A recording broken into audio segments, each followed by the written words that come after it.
Magandang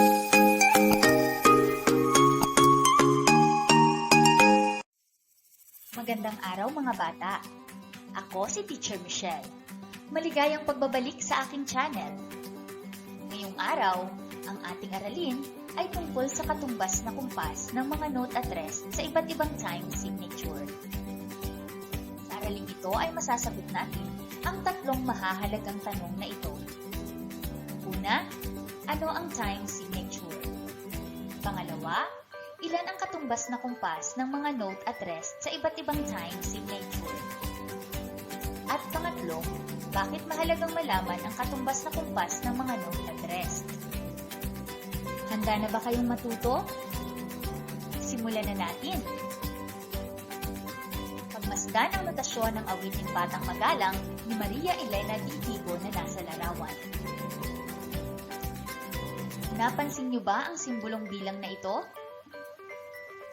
Marahil ang isasagot ninyo sa akin ay opo. Ang simbolong ito ay tinatawag na time signature o palakumpasan. Bukod sa 3-4, ay mayroon din tayong 2-2, 2-4, at 4-4 time signature. Ang time signature o palakumpasan ang nagtatakda ng bilang ng kumpas o beat sa bawat sukat o measure ng isang awit at kung anong uri at gaano karami ng note at rest ang dapat ilagay sa isang sukat o measure.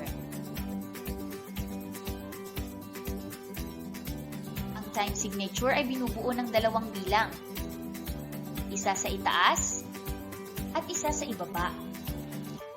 Ang bilang sa itaas ang nagtatakda kung ilang kumpas o beat mayroon sa isang sukat o measure. At ang bilang sa ibaba naman ang nagsasaad kung anong uri ng nota at pahinga ang tatanggap ng isang kumpas. Sa time signature na 3-4, ang 3 ang nagsasabi kung ilang kumpas mayroon sa isang sukat o measure.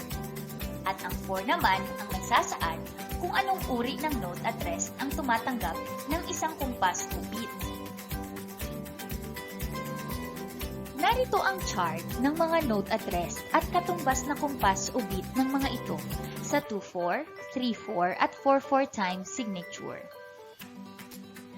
Ang 8 note at 8 rest ay tumatanggap ng kalahating kumpas o beat. Ang quarter note at quarter rest ay tumatanggap ng isang kumpas o beat.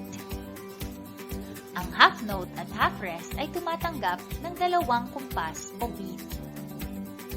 Samantalang ang whole note at whole rest ay tumatanggap ng 4 na kumpas o beat. Narito ang halimbawa ng isang rhythmic pattern na nasa 3-4 time signature. Ang rhythmic pattern na ito ay mayroong dalawang sukat o measure. Isa, dalawa, na pinaghihiwalay ng bar. Ang unang sukat ay mayroong dalawang quarter note at isang quarter rest. Ang bawat isa sa kanila ay tumatanggap ng isang kumpas o beat. Kung kaya sa kabuuan, ang unang sukat ay mayroong 3 kumpas o beat. Ang ikalawang sukat naman ay mayroong half note at dalawang 8 note. Ang half note ay tumatanggap ng dalawang kumpas o beat, samantalang ang dalawang 8 note ay tatanggap ng tig-kalahati kumpas o beat. Kaya sa kabuuan, ang pangalawang sukat o measure ay mayroon ding 3 kumpas o beat. Malinaw sa halimbawang ito na kapag ang awit ay nasa 3-4 time signature, ito ay may 3 kumpas o beat sa bawat sukat at quarter note at quarter rest ang tumatanggap ng isang kumpas o beat. Tingnan ang chart ng mga note at rest at katumbas na kumpas o beat ng mga ito sa 2-2 time signature. Ang 8 note at 8 rest ay tumatanggap ng 1/4 o isang kapat na kumpas o beat. Ang quarter note at quarter rest ay tumatanggap ng 1/2 o kalahating kumpas o beat. Ang half note at half rest ay tumatanggap ng isang kumpas o beat. At ang whole note at whole rest ay tumatanggap ng 2 kumpas o beat. Narito naman ang halimbawa ng isang rhythmic pattern na nasa 2/2 time signature. Ang rhythmic pattern na ito ay mayroong 3 sukat o measure. 1, 2, 3 na pinaghihiwalay ng mga bar. Ang unang sukat o measure ay mayroong 2 half note. Ang bawat isa sa mga ito ay tumatanggap ng isang kumpas o beat. Kung kaya sa kabuuan, ang unang sukat ay mayroong 2 kumpas o beat. Ang ikalawang sukat o measure naman ay mayroong 2 quarter note at isang half rest. Ang bawat quarter note ay tumatanggap ng kalahating kumpas at ang half rest naman ay tumatanggap ng isang kumpas. Sa kabuuan, ang ikalawang sukat o measure ay mayroon ding 2 beat o kumpas. Ang pangatlong sukat ay mayroong whole note. Ang whole note ay tumatanggap ng 2 kumpas.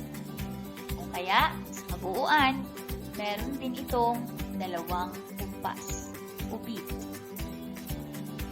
Malinaw sa halimbawang ito na kapag ang isang awitin ay nasa 2/2 time signature, ito ay may 2 kumpas o beat sa bawat sukat at half note at half rest ang tumatanggap ng isang kumpas o beat. Tandaan, mga bata, mahalagang pag-aralan at tandaan ang katumbas na bilang ng kumpas o beat ng mga note at rest sa iba't ibang palakumpasan o time signature, sapagkat ito ay gabay upang magkaroon ng mas malawak na kaalaman at pag-unawa sa mga bahagi ng isang komposisyong musikal at sa iba't ibang elemento ng musika.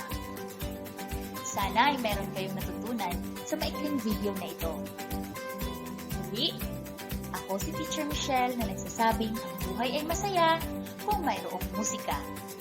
Hanggang sa susunod na aralin mga bata, paalam!